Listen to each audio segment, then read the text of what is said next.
I know the dangers of standing between the buffalo and the watering hole, so I will be very quick. First of all, just to say we've learned that there were about 20,000 views today of the Crossing the Line video that we showed first thing. That's great connection. I'm thrilled about that. I want to thank around about 50 speakers. I'm not quite sure myself how many who've spoken today. I want to thank everybody for all of the energy that you've put into the day.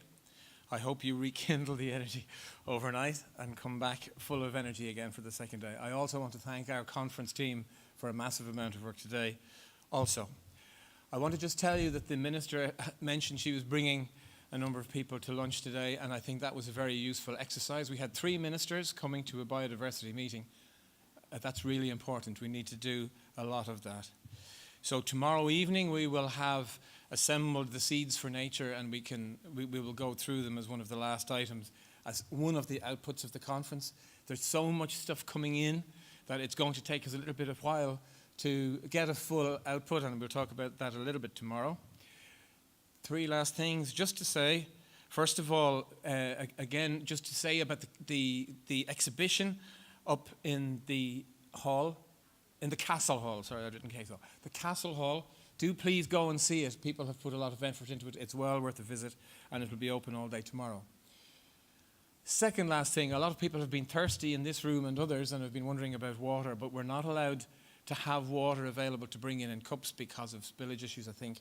It's the policy in Dublin Castle, but if you bring water bottles, I think they can be filled. So tomorrow, address your thirst that way. And finishing on tomorrow, just to say we've a fantastic start to the day, and I do hope you come in time for 9 o'clock.